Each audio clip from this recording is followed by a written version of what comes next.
Shalom a todos, gracias por invitarme. Para mí el mérito. Yo llegué a estudiar en Mahon Meir, en la Mahlaka, en español durante una semana y luego el Rav Pagentar me montó allá con el Rav Sherky. Y vamos a hablar de el judaísmo. El judaísmo no es una religión, o por lo menos no solo es una religión, o la religión podría ser uno de los componentes del judaísmo, pero pensar que el judaísmo es una religión es una reducción absurda. Y la verdad les traje... gracias, perdón, hacerte eso. Con mi propia mano, bien partidito. Sí, machacado. Bien casero, bien argentino, como se dice. Sí, con asado y todo. Y les traje algunas fuentes, pero estaba pensando que es tan absurdo, porque no hay fuente que ustedes abran y les indique que el judaísmo es una religión. Por el contrario, donde ustedes abran, en toda nuestra literatura se habla de el pueblo de Israel, la tribu de tal cosa, la congregación, pero en términos religiosos no se habla de eso. Y les voy a mostrar sobre algunos ejemplos, algunos más explícitos, otros simplemente, bueno, saquemos lo que sea y lo que sea hasta acá y van a ver que se refleja esa idea. El primero que es como yendo un poco en orden es en Bereshit, que dice, esto es en la parasha Lech Lecha, que dice, les traduzco de una, ¿sí? Dice que le dijo a Hashem a Abraham, vete de tu tierra, territorio, de donde naciste, de la casa de tu padre, a la tierra que te voy a mostrar, donde estamos. Y voy a hacer de ti una gran religión, y te agrandeceré y te bendeciré. Y luego continúa diciendo, y los que te bendigan serán bendecidos, y los que te maldigan, y en ti se bendecirán todas las religiones de la tierra. ¿Dice eso? No dice eso. Dice, voy a hacer de ti Legoy Gadol, voy a hacer de ti una gran nación. Porque Israel es una nación, no es una religión. Es decir, es un error pensar que se habla en términos de hay en el mundo cristianos, musulmanes y judíos. No, hay en el mundo franceses, rusos y judíos. Es el pueblo, es Israel, somos una nación. Siguiente, y a propósito, en ese paso que están los conceptos territoriales, los conceptos, etc. Otro ejemplo, esto está antes de que Hashem entrega la Torá. Es decir, previo a la Torá, ya están hablando del concepto del pueblo y dice, ustedes van a ser, esta es la fuente 12, ustedes van a ser para mí, dice Hashem, ustedes van a ser para mí un reino de sacerdotes y una religión santa. Y un pueblo santo, Goy Kadosh. Esas son las cosas que le vas a decir a Bnei Israel, a los hijos de Israel. Entonces, nuevamente, si acá vemos el origen de entrada, es que Hashem le dice a Abraham, de ti va a salir un pueblo, es una nación. Y luego en Shemot, Hashem le dice a Israel, el objetivo es que ustedes sean una nación santa. Entonces vemos que el factor nacional es el de mayor peso comparado al factor religioso. Ya les voy a explicar un poco de cómo se desarrolla el invento de que el judío es una catalogación religiosa, pero quiero hablarles de cómo se dice la palabra religión en hebreo. Yahadut es judaísmo, y podemos hablar de eso en un momento, pero la palabra religión, entonces en hebreo moderno existe la palabra religión, y es dat. Dat es religión, pero la palabra religión, la palabra dat en principio no es religión. Por ejemplo, es daat con ain, pero dalet, dat es, ya les voy a decir, ejemplo, y es una palabra, de hecho, no es en hebreo, es en persa, es una palabra que vino del persa, que en persa es data. Data. Hay unas partes en el Tanaj que están escritas en arameo. Por ejemplo, unas partes de Daniel, unas partes de Ezra. Y en Daniel, por ejemplo, está la palabra data. ¿Qué es data? Les voy a leer en el libro de Esther, capítulo 1. Y esa es la fuente 3. Y le dijo el rey a los sabios, los que sabían sobre tiempos, que esa es la palabra del rey ante todos los que conocen dat vadin. Eso es, los que conocen leyes y los estatutos. Dat en persa, y luego el hebreo la adopta, es ley, las leyes. Otro ejemplo, esta es la fuente 4. Esto también es en Esther 3:8. Dice, y le dijo Hamán al rey Ahasverosh, que le dijo, hay un pueblo, Am Echad, un pueblo, obviamente no una religión, hay un pueblo que está disperso y difundido entre todos los pueblos entre todos los provincias, digamos. Sí, los estados del reino de Ahasverosh, dice, de tu reino. Vedatehem shonot mikol am, vedate amelech einam osim. Traducción. Y sus leyes, sus no sus religiones, no tendría sentido. Sus leyes son distintas a las de todo pueblo. Y las leyes date amelech, las religiones del rey, no. Y las leyes del rey, ellos no hacen. Y el rey no puede tolerar esto, le dice este malvado a Ahasverosh. Entonces, nuevamente vemos la palabra dat es ley, y eso es a lo largo. Que dat Moshe, cuando se casa una pareja, como la ley de Moshe e Israel. No es como la religión de Moshe e Israel, sino la dat. Entonces, es importante la palabra judaísmo, ¿de dónde viene? ¿Alguien sabe? Mientras tanto, aprovecho las respuestas. De Judá, pero ok, Judá, de Judá. Es la etimología. Pero, ¿y la palabra judaísmo cuándo se acuña? Una fiesta parecida pero distinta. En Hanukkah. Sí, sí, exacto. ¿Por qué? La palabra judaísmo originalmente es del griego, judaísmos. ¿Y qué es? Que, como sabemos la historia de Hanukkah, vinieron los seleucidas, los griegos, hubo una guerra de independencia judía, los judíos se rebelaron para liberar el reino judío de manos de los imperialistas seleucidas. Y así liberamos el reino de Judea. Y ese fue el reinado de los Hashmonaim. Se escribieron una serie de libros sobre esos eventos, y esos libros se llaman los libros de los Macabeos. Estos son libros que no entran en el canon del Tanaj, son libros apócrifos, son libros externos. Y hay un libro que es el segundo libro de los Maccabim, que fue escrito por Jasón de Cirene, que es en el norte de África. Y él escribe en este libro. Originalmente eran 5 libros en hebreo, pero la versión que tenemos hoy es un resumen de eso en un libro que se llama Macabeos 2, que es en griego. Y ahí él habla de la guerra del judaísmo contra el helenismo, él está hablando en términos aristotélicos, que en filosofía aristotélica hay algo que se llama la idea, y en la idea griega, por ejemplo, tú tienes la filosofía, la democracia, el gimnasio, o sea, todo lo que abarque en la vida del griego, la cosmovisión, la cultura del griego, la comida, todo eso es la idea griega o la idea helenista, o en términos de Aristóteles, el helenismo, así para no decir la idea helenista, el helenismo. Lo mismo, lo que abarca la economía judía, la política judía, la comida, la vestimenta, todo eso es el judaísmo. Entonces, lo que escribe el libro de Macabeos es que la guerra entre la idea judía es contra la idea helenista, y a propósito del contexto que habla ahí, es el contexto de la guerra, es un contexto nacional, no está hablando, aunque el factor religioso, en términos modernos religioso, toma parte de que ellos habían prohibido cumplir Shabbat, todo esto, ¿sí?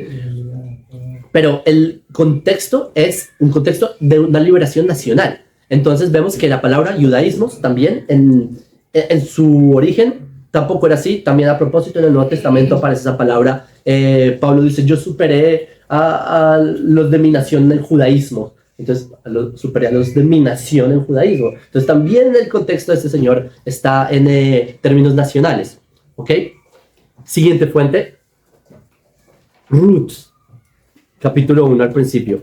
¿Qué dice Ruth?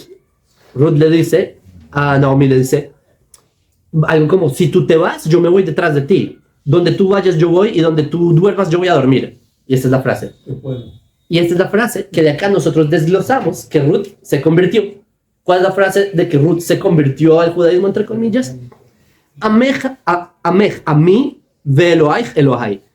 Tu pueblo es mi pueblo y tu Dios será mi Dios. Entonces, tu creencia, sí, está la idea monoteísta, porque tiene que estar ahí. Pero es decir, Ruth no se anexa, solamente omitamos la palabra tu pueblo es mi pueblo. No solamente, bueno, yo creo en tu Dios y como creo en el sistema judío, ya soy judío.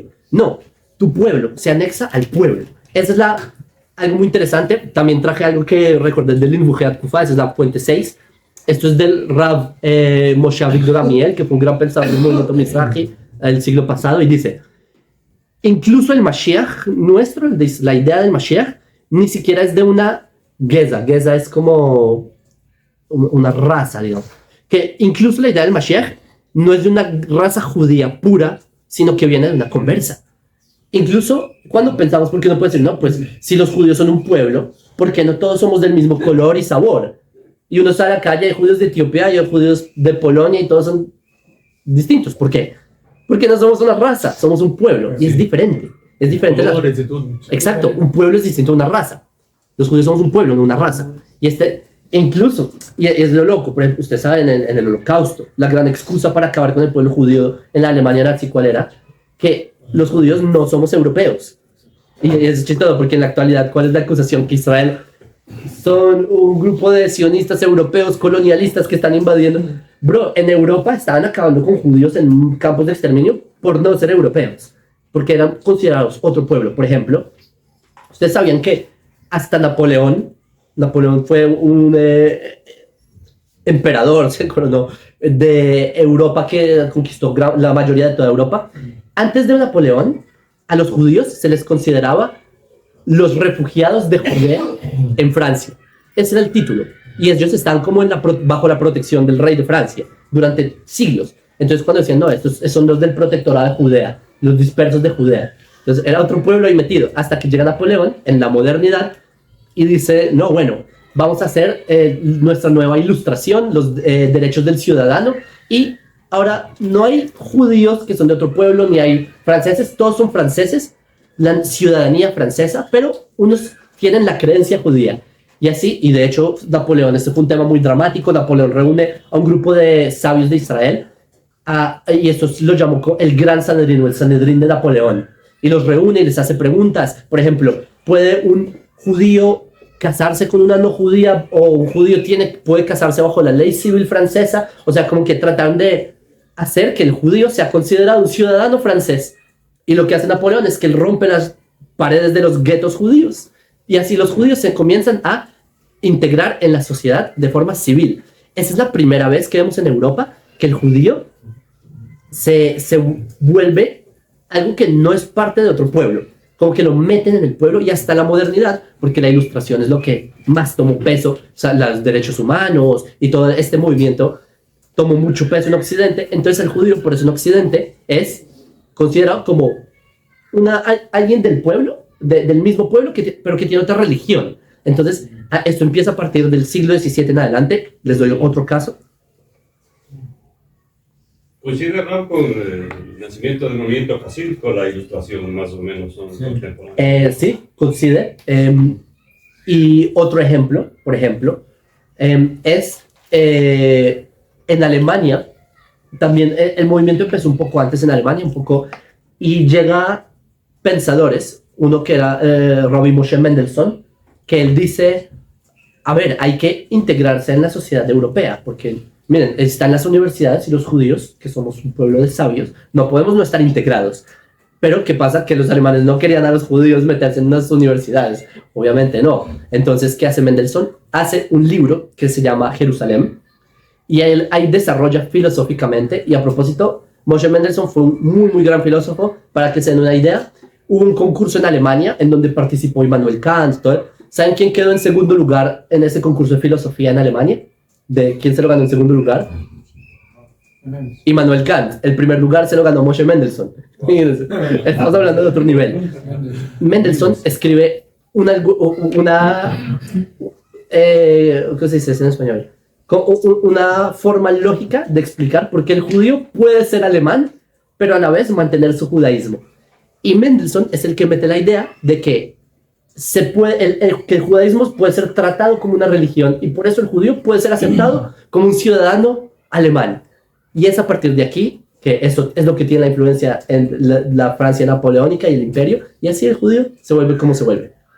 Pero ¿qué hace Mendelssohn? Obviamente es un truco de palabras que él hace, porque había otro filósofo, bueno, filósofo se puede llamar, un pensador, Friedrich Schleiermacher, que él es quizás el mayor pensador sobre la religión de esa época, y él ustedes saben que en la época de la enciclopedia se empiezan a inventar categorías para todo, taxonomías. Tenemos que clasificar el mundo en todo, hacer, sí, alemanes como alemanes, sí, como todo tiene que ser perfecto en su. Entonces, tenemos que clasificar también esto, por ejemplo, el cristianismo. Entonces, Schleiermacher lo que hace es que él separa, continúa con la idea de separar el Estado y la religión, y él dice, bueno, si separamos el Estado y la religión, y el cristianismo es una religión la que separamos del Estado, o sea, que ya no es nacional, ¿sí? Es una religión. Y si el cristianismo viene del judaísmo, ¿sí? Entonces, el judaísmo es una religión, claro, esa es su lógica. Pero obviamente se le olvidó todo, porque el cristianismo de entrada busca ser religión, el judaísmo no puede separar la idea nacional judía, no puede separarla en lo territorial, lo nacional, el pueblo, no puede separarlo de la idea judía, no tiene sentido. Entonces Schleiermacher es el primero que hace esa esfera que se llama la esfera religiosa separada de la esfera nacional. Entonces lo que hace Mendelssohn es que él aprovecha y se monta en esta ola para explicar por qué el judío pues tiene que tener el derecho a estudiar en una universidad. Entonces, sí, Mendelssohn logra que los judíos entren a la universidad, por un lado. Por el otro, hasta hoy, nos llevamos el golpe de que el judaísmo se concibe como una religión. ¿Ok? Siguiente fuente, fuente 7. A propósito, un segundo, ¿ustedes saben en el Islam cómo se le cataloga al judío, a los judíos? No. Dimi, a los que no son musulmanes, pero al pueblo judío se le trata como pueblo del libro, Kitab, sí. El pueblo del libro. También posteriormente se cataloga el cristianismo así, y también incluso al islam, al hinduismo y así, a otras culturas que conquistaron, como lo pueden estar convirtiendo a todos al islam, les toca catalogarlos de alguna manera, pero inicialmente a Israel en el Corán, en las fuentes del islam, se le trata como un pueblo. Hay la palabra, ¿cómo se dice palabra religión en árabe? Din, de fe. Din, está, por ejemplo, en el Islam lo separa entre Din el Haq y Din el Batel, que es la religión verdadera, que es el Islam, Din el Haq, y Din el Batel, que es la religión falsa, que es el judaísmo, obviamente. Entonces, eso se habla hoy en día de religión, pero antes la palabra Din en el Islam no era religión, era un sistema de la ley, por ejemplo, la ley mosaica es Din, como la ley. Entonces, el término hoy en día, por la modernidad, también le afectó al Islam, y por eso el Islam también lo consideran como una religión. Ellos mismos de entrada no se consideraban como una religión en sí. Esto a nivel de academia, bueno. Pero bueno, fuente número 7. Solo otro dato curioso. Lo que les dije, esto es Europa occidental y Europa oriental. Por ejemplo, Rusia. ¿Cómo se le considera al judío? Hasta hoy, es lo chistoso. El judío es catalogado como otro pueblo, otra etnia. Por ejemplo, en Rusia hay un oblast, como una provincia, digamos, que es el oblast hebreo. Sí, bien. Sí, que ahí es como que durante la época de la Unión Soviética, muchos judíos empezaban a irse con el movimiento sionista y empezaban a abandonar la Unión Soviética. Entonces la Unión Soviética dijo, hey, un segundo, no pueden empezar a irnos, les vamos a hacer un país judío acá en Rusia, y tomaron un pedazo por allá de tierra en Siberia y lo llamaron el Oblast hebreo para que ellos hagan su país judío en la Unión Soviética. Ahí, si ustedes van, hay un letrero que dice ¿qué etnias viven aquí? Tanto porcentaje de ucranianos, tanto porcentaje de esto, la mayoría, porcentaje de judíos, como una etnia, son un pueblo, una gente que vive ahí que no son los rusos. Así es la forma de ver cómo se veía. Y incluso escuché la semana pasada un podcast de Alex Zeitlin, diciendo que cuando niños a ellos los tenían como otro pueblo, que lo reconocen como ellos no son rusos. Entonces, para que sepan también ese dato curioso. Siempre fue así, hasta la modernidad. Y al Kuchimoni, fuente 7, esto es el Midrash. En el momento en que Israel recibieron la Torá, las naciones del mundo se pusieron celosas. Y ellos querían acercarse y Hashem, empezaron a reclamar. Y a Kadosh Baruj Hu, Hashem, les cayó la boca. Y les dijo, traigan un libro de genealogías. Y por eso está escrito, Abul Hashem Mishpechotamim. Tráiganle a Hashem las familias de los pueblos. Entonces le trajeron y por eso Hashem empezó a contar desde el principio del libro. y encontró el pasuk que está escrito, estas son las mitzvot que Hashem le ordenó a Moshe y a los hijos de Israel en el monte Sinai, y después leyó, y dijo Hashem en el desierto del Sinai, levanten la cabeza toda la congregación de los hijos de Israel.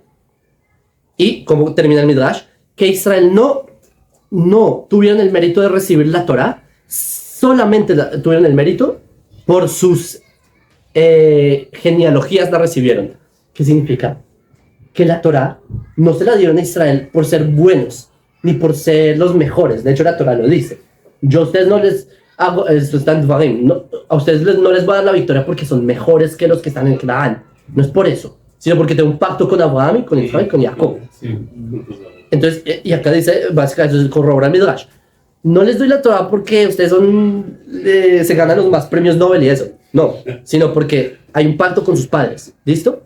Entonces, ¿qué continúa diciendo? Esto está en Brajot, creo que este es Brajot. Sí, este es Brajot. Esta es la fuente 8. Le dijo Rav Nachman bar Yitzhak a Rav Hia bar Abin. Le dijo, los tefilín que se pone Hashem, ¿sí? ¿Sabían que Hashem se pone tefilín? Ok, bueno, estamos en un espacio que esto no es... ¿Qué? Sí, hay gente que uno le dice eso y como dicen, a ver, ¿cómo así? Me dijeron que Dios no tiene...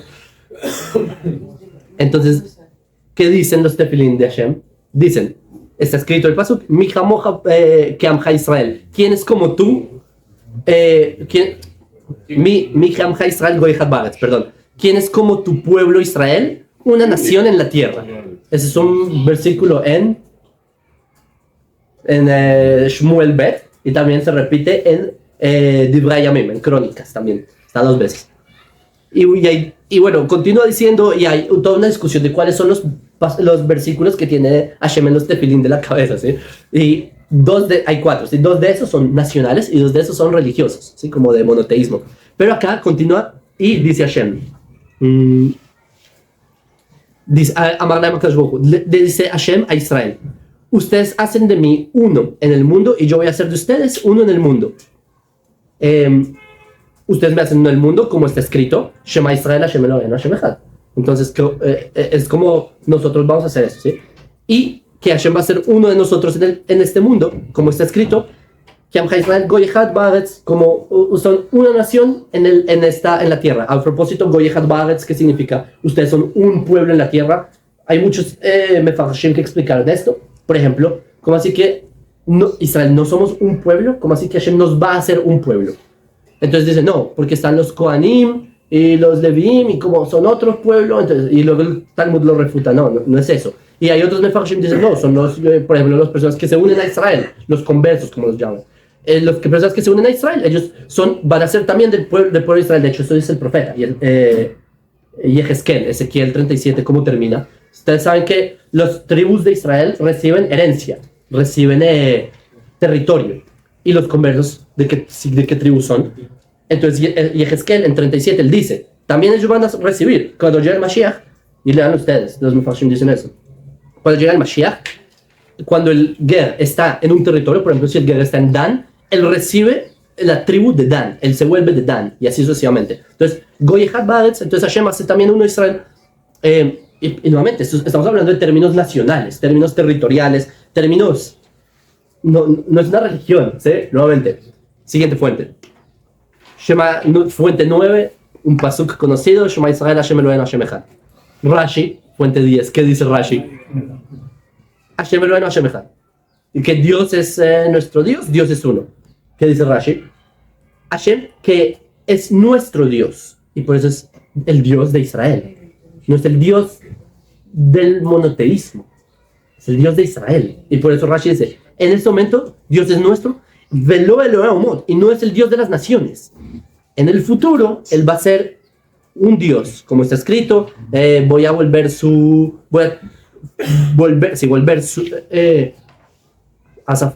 y voy a volver a los pueblos un idioma claro, y todos van a llamar el nombre de Hashem. Esto está en Sefanía. Y luego dice, en ese día será uno Hashem y su nombre uno. Eso está en Zechariah. Entonces, sí, en este momento es el Dios de Israel. Y acá Rashi está diciendo, es como una idea, se puede decir, pensar que Hashem, Dios es una idea religiosa, ¿no? Es un abstracto de fe, yo qué sé. Pero en el momento en que te dicen que es el de Israel, te están metiendo el factor nacional. No lo puedes separar de ahí. Fuente 11, Netzach Israel. Y es en verdad que pensé, ¿qué fuente Israel? Es que, como les dije, es tan absurdo tener que explicar por qué el judaísmo no es una religión, pero me parece que es importante que ustedes sepan para que, si personas les preguntan a ustedes, porque les voy a decir solo un paréntesis. Si las personas acá hablamos español y somos personas que entendemos que la Torah es verdad, que Israel tenemos un rol, entonces creo que nuestro rol es universal. Hashem no en vano nos puso a todos los que están en esta sala, sino para que cumplamos un rol, y es que ese rol es ser luz para las naciones, porque el día de mañana son ustedes los que van a hacer esa luz para las naciones. Para eso Hashem dispersó a Israel entre las naciones y para traer los nitzotzot y todo eso, ¿saben? ¿Y para qué? Para que se haga un puente con las naciones, y ustedes son el puente. Por eso es importante que, aunque puede que esto sea muy obvio para muchos, que el judaísmo no es una religión, para muchos otros no lo es. Y es importante explicar que somos una nación, porque esto es la fuente 1, del Lech Lechá, parte de la idea nacional. Netzach Israel, esta es la fuente 11, esto es del Maharal de Praga. Dice que a propósito del Maharal de Praga es una de las fuentes que más estudian en Mahon Meir. Tipo, ustedes bajan las escaleras, Maharal, ¿sí? Es una fuente muy importante. Entonces dice así. ¿Sí? Dice, y estos son Israel. De Israel está dicho, ¿quién es como tú, Israel, un pueblo en la tierra? Sheyesh Lam Torah, que tienen Torah. Y por eso son un pueblo. Velo que Moshagomot, y no como las demás naciones, que no tienen Torah del cielo, y no es una Torah, sino que Yesh Lumot Dat Nimusim, que las naciones del mundo tienen Dat Nimusim, es como las leyes de convivencia, leyes sociales. ¿Sí? Esto lo trae Rabbi Yosef Ibn Sefer Ikarim, sobre los tipos de leyes que hay en el mundo, está la ley natural, que es obvio, no hay que matar, no hay que robar, y sobre eso se construye también la idea de mitzvot bnei Noach. Está Dat Nimusim, que son las ideas, que son las leyes que tienen las naciones, y acá Rabbi Yosef Albol sabe la discusión entre Aristóteles y Platón, él la trae, sobre cómo se deben fijar estas leyes, si es que hay una moral absoluta que debe fijar estas leyes, o cada nación, por sus condiciones culturales, sociales, es una moral distinta, y por eso cada nación estas leyes varían y todo eso, ¿sí? Pero está Dat a Elohim, la ley de Dios, que esa es la Torah. Entonces, acá lo que el Maharal está diciendo es que existe esta paradoja de que sí, el pueblo de Israel somos un pueblo, pero nosotros también sabemos eso. ¿Por qué? Por la Torah. O sea, la Torah también nos hace pueblo. Y eso es lo que nos hace uno. Entonces, acá está esta paradoja de qué es primero entonces. ¿Cómo sabemos en verdad? Porque piensen en esta paradoja en serio. Todas las fuentes que les doy del Tanaj, Abraham pueblo, Esther pueblo, no hay religión, ustedes eran pueblo. Pero es que eso está en un libro que podríamos catalogar como religioso, ¿verdad? Entonces quizás la religión va primero. ¿Puede ser? Volteen la página fuente 12. Esa es la braja de la Torah. Baruch atah Hashem Eloheinu melech haolam, asher bachar banu mikol ha'amim ve'natan lanu et torato, baruch atah Hashem noten haTorah. Traducción. Bendito eres tú, Dios, Rey del mundo, que nos escogió entre todos los pueblos, y después nos dio la Torah. Bendito tú Hashem que da la Torah. Y así lo explica Rabbi Yehuda León Ashkenazi, que es uno de los rabinos de acá de Mahon Meir muy grande, Rav Sherki, si conocen a Rav Sherki, y dice así: primero Hashem escoge al pueblo y después da la Torah. Es decir, ese es el orden. De hecho, es tan loco que porque cuando sale Israel de Egipto, ¿por qué sale Israel de Egipto? Para recibir la Torah. ¿Se lo puedo poner primero? Definirlo como pueblo. Entonces, inicialmente, Israel sale de Egipto para llegar a Israel. Israel no sale de Egipto para recibir la Torah. Es más, si ustedes estuviesen ya en este momento en la salida de Egipto y van y le preguntan a un hebreo, oye, ¿por qué estás saliendo de Egipto? Él no les va a decir para recibir la Torah, porque nadie sabía. Solo la Torah dice que Moshe se desvió y todo el pueblo se empieza a volver loco. Y literal Moshe se va y todos se empiezan a volver locos y hacen un becerro. Eso no era parte del plan. El plan era salir. Sí. La recibir la Torah no era parte. Entonces, ¿Por qué? Porque si le hubieras preguntado a un hebreo en Egipto, oye, ¿por qué sales de Egipto? El hebreo les iba a decir, ¿cómo así? ¿No ves? Acá tenemos el pacto de nuestros padres Abraham, Isaac y Jacob de que se nos heredó la tierra. De hecho, ¿ustedes saben cuál es el pacto que el juramento, sí, el pacto que se le hace a los patriarcas 18 veces en el Tanaj? Recibir la tierra. Sí, no es sobre la Torá. Nunca les dice que van a recibir la Torá. No les dice que van a recibir el Shabbat. No, el pacto es sobre la tierra. Ese siempre. Entonces, salir a la tierra a recibir la Torá fue desviarse. Pero es importante porque sin la Torá no hay. Entonces, es el orden de los factores. Entonces, Sanedrín, este es del Talmud también. Que también hay acá. No, pero ellos necesitaban la Torá para recibir la tierra, formarse con los parámetros de la Torá, la tierra. Exacto, sí, porque es el punto. Cuando sale, eso es Beshalach. Cuando sale Israel de la esclavitud, dice Beshalach Pahotam, cuando el faraón envió al pueblo, que Hashem no quiso mandarlo por la parte de los filisteos. Porque piensen, ¿ustedes saben cuánto tiempo estuvo Israel en el desierto? 40 años. ¿Cuánto tiempo Alejandro Magno conquistó el planeta? ¿Cuánto tiempo? De llegar de Macedonia hasta la India. 3 años. ¿Cómo van a decir que Israel estuvo 40 años en Egipto? La Torah, Beshalach es esto. Que Hashem dice, el atajo de Egipto a Israel es por Gaza. Pero, que dice ahí, Israel van a tener miedo de la guerra. No los voy a mandar por Gaza, porque hay guerra. Entonces, vamos a hacer una vuelta. Y va a pasar. ¿Por qué? Porque ellos tienen mentalidad de esclavos. Israel no tiene mentalidad de... Que vuelvan. Claro, podían volver, porque tenían mentalidad de religiosos. Tenían mentalidad de no. Afuera, en la diáspora, estamos bien. No estoy dispuesto a hacer alianza porque hay guerra. Me quedo afuera como... estudiando, porque sabían que los levitas, ellos tenían permiso de hacer, de cumplir la Torah en Egipto. Paréntesis, también arqueológicamente, sobre todo. Pero, entonces, nos hubiéramos quedado en Egipto, sí, esclavos y sufriendo en el exilio, oscura persecución del exilio, pero tenemos Torah, y podemos estudiar Torah en el exilio toda la vida.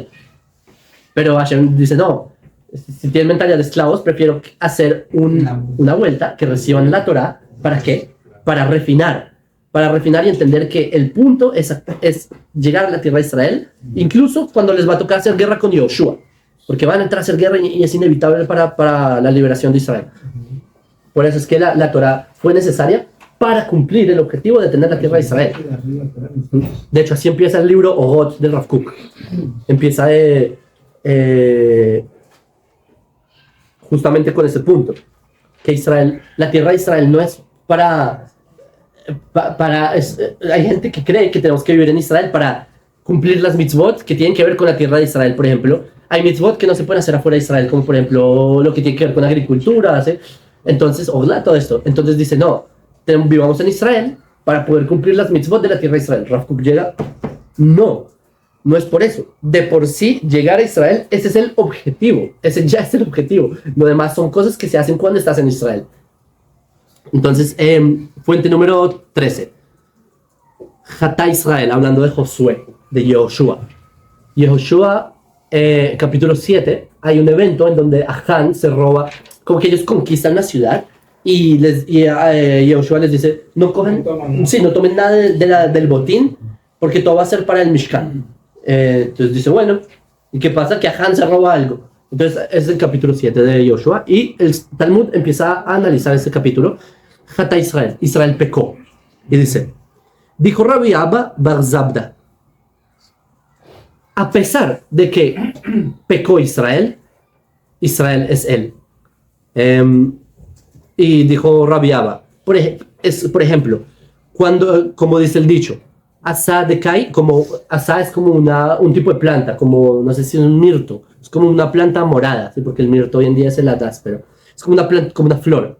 Incluso si esta flor está dentro de espinas, se llama flor y todavía todo el mundo la va a llamar flor. Entonces, ¿cuál es el punto acá? Que incluso si Israel pecaron, son Israel. ¿Qué está diciendo acá? y esa es una gran misconcepción que muchos tienen, decir que no, Hashem rompió el pacto con Israel. ¿Por qué? Porque pecaron. Como Israel pecó, ya se rompió el pacto. No. Israel, incluso si Israel peca. Y de hecho, si ustedes leen los profetas son 1000 veces diciendo eso, como regañando a Israel. Israel, que te portas mal, haces todo lo malo, pero te amo. Siempre es así, es como, pero Hashem te perdona. Entonces siempre es como, a pesar de que Israel se porte mal, es Israel. ¿Por qué? Porque el factor nacional pesa sobre la religión, es decir, sobre la praxis, que la praxis, yo estoy a favor de cumplir mitzvot, ¿sí? Que no se confundan, ¿sí? Yo quiero que cumplan mitzvot, solo que hay que entender que el factor nacional es el peso de esto. Siguiente midrash. Esto está en Bereshit Rabati, Parashat Vayetze. Fuente 14. Le preguntó un anciano a Eliyahu Hanaví.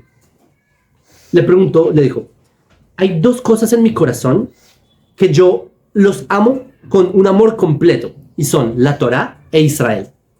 Pero yo no sé cuál de ellos va primero, o la Torá o Israel, ¿cuál primero? Le dijo Eliyahu.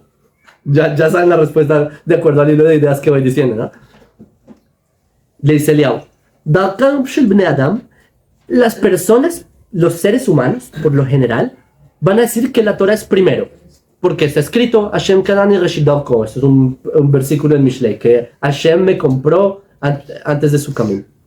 Pero, y dice Eliyahu Hanaví, yo digo, Israel es primero a todo, como dice, Santo Israel para Hashem, Reshit Tevuato. Eso es lo primero de su Tevuah, es como, ¿cómo se dice lo que crece del campo? La cosecha. Es lo primero de la cosecha.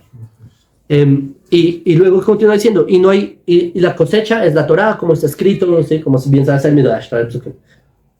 Entonces, Eliyahu Hanaví le dice a esta persona que tenía este mismo dilema, que es primero, la paradoja. Eliyahu Hanaví, y como les mostré otros 3 Midrashim, Posek, que para él es Israel. Es primero. ¿Y qué es más importante en serio? ¿Destruir, por ejemplo, el Beit HaMikdash o destruir a Israel? Por eso vemos eso en la historia, ¿no? O sea, el pueblo se expandió, no hay bendito, pero está. El pueblo está. Es que Hashem mande su ira a las piedras y madera y no al pueblo.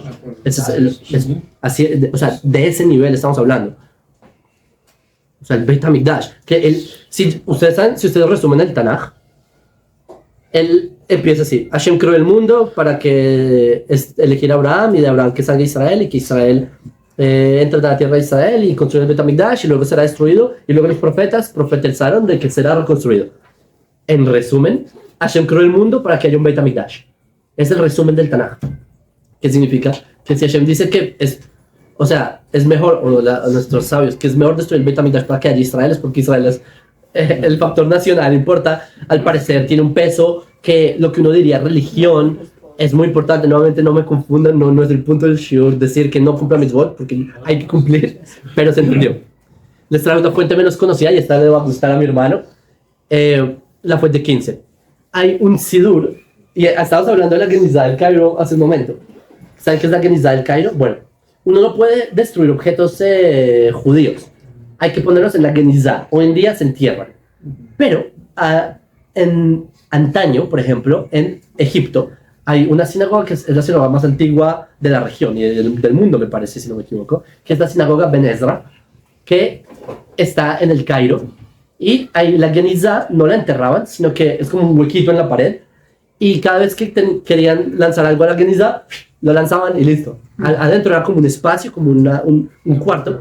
Entonces lanzaron textos, libros, toda la Genizá, y se quedó ahí por siglos, por más de un milenio.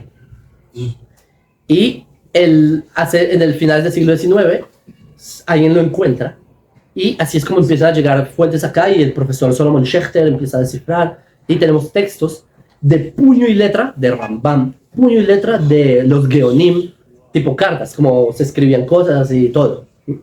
Y entre los fragmentos que tenemos, uno de esos es el Sidur de Rav Saadia Gaon, que fue uno de los Geonim, muy grande, y él tiene en su Sidur una introducción de por qué él escribe un Sidur.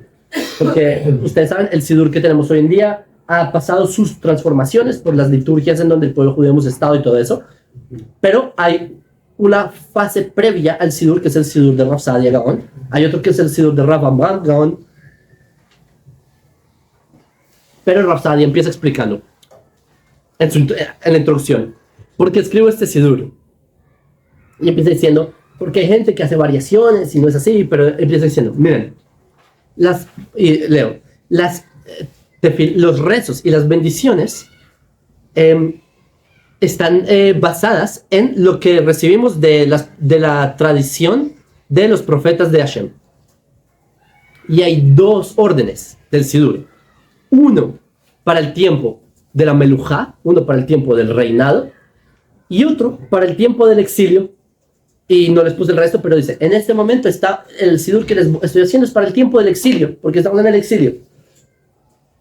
A ver, a mí me han dicho que está Galut y Geulah, el exilio y la redención. Sí, o sea, que lo opuesto del exilio es la redención, ¿verdad? Sí, la Geulah. Y acá el Rav Saadia me está diciendo, hay dos estados, el exilio y el reinado. La Melujá, un reino, la monarquía, que me está diciendo que el reinado es el ente nacional, es la redención. Y de hecho, en el Talmud en Shabbat, hay una discusión sobre cómo son los días del Mashiach. Y empiezan, no, son días fantásticos, milagros. Y Rabbi Yohanan dice, no hay diferencia entre estos días y los días del Mashiach, sino Shiavut Malchuyot Bilbad, sino la independencia nacional de Israel. O sea, si Israel no están subyugados, esa es la única diferencia. ¿Y quién tiene razón en esta discusión sobre cómo son los días del Mashiach? Porque si el Talmud trae una discusión, alguien tiene que hacer posek. ¿Quién tiene la razón? Le damos Rambam, siguiente fuente, 16. ¿Qué razón? Hasta aquí. No está muy bien. Ahí tengo. Sí, ¿verdad? Rambam en Ilhot Melachim dice, fuente 16, dijeron los sabios, no hay diferencia entre este mundo y los días del Mashiach, sino que estemos subyugados a las naciones. Significa que si no estamos subyugados, o sea, una independencia, es que estamos en la Geulah. Significa que estamos en la Geulah, estamos en la redención. ¿Okay? Nuevamente, no te está diciendo, no hay Geulah, sino hasta que todo el mundo crea en tal cosa y la fe. No, te está diciendo que la redención tiene que ver con un factor nacional, que es no estar subyugados por las naciones. Por supuesto, continúa esto diciendo y que tenemos que estudiar Torah, él no lo descarta, pero todo este capítulo de hecho se llama así, las leyes de los reyes y sus guerras. Entonces, de hecho es muy curioso, es una de las obras magnas de Rambam, aparte de Mogel Nebuchim, que es como de la guía de los perplejos, pero el Mishnei Torah es un libro que tiene 1000 capítulos, no 999 ni 1001, tiene 1000 capítulos y es muy, muy calculado. Es como en la mitad te habla justamente de Adán, o sea, y cómo es Mishnei Torah, cómo fue redactado. Al principio empieza hablando de abstracto, la idea de Dios, y empieza, sí, entonces al principio, pero esta versión a propósito omitieron lo de leyes no ágidas, ¿sabías? Está muy resumida. Está bastante resumida. Sí. Varios capítulos. Sí, yo busqué cómo traducir lo de Bnei Noach y veo, no tienen, lo quitaron, lo de leyes no ágidas. Pero Mishnei Torah lo empieza hablando sobre la idea de Hashem abstracta, pero ¿cómo termina? Con el Mashiach, el reinado judío, la independencia nacional, o sea, como es aterrizado. Leyes de Reyes termina. Sí, en las leyes de Reyes, correcto. Entonces, para que sepan, nuevamente, vemos que, y también es muy osado decir que el judaísmo no tiene un factor religioso, porque para el judaísmo no hay, ¿saben qué es monoteísmo? Que todo, es todo. Sí. Tipo, nosotros no lo separamos, lo que nos separamos por ellos es la modernidad. Y también en antaño lo separaron. En la misma Biblia de ellos también está como esa separación, ya la plantean. Dad al César lo que es del César y a Dios, bro, todo es de Dios. Es que no separamos. Bueno, Fuente 17, y este es uno de mis sabios favoritos, pero yo creo que como este sabio no ha habido en los últimos 1000 años. El Rav Eliyahu ben Amozeg. ¿Has escuchado? Rav Eliyahu ben Amozeg, y les traduzco. Es que es tan grande Ben Amozeg, es otro nivel. Y no es tan famoso, pero creo que no es tan famoso porque es difícil de digerir. Es tipo, les dice cosas como, sí, ¿sabían que el Mishkan, ¿saben que es el tabernáculo tiene la forma como los templos egipcios? Imagínense decirle eso, bajar y decirle eso a alguien en la calle, un rabino. Les pegan una cachita en la cara. Pero Rav Eliyahu ben Amozeg, que fue el más grande de los últimos 1000 años, desde Rambam, me atrevo a decir, explica por qué sí y por qué no hay que tenerle tanto miedo a la academia y a todas las...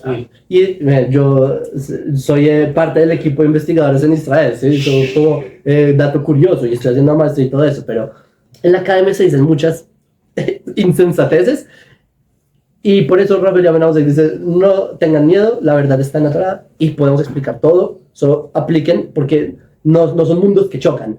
La arqueología y la historia y todo eso no choca en lo absoluto con la emuná. El problema es que como las personas vinieron de la visión occidental, en donde la emuná fue separada de la ciencia y de la arqueología y de la academia, entonces las personas ven un choque. Pero el que viene del mundo de la Torá, la tensión es menos fuerte. Del mundo viene a complementar el hecho cognitivo, más bien un poco la academia, ¿cierto?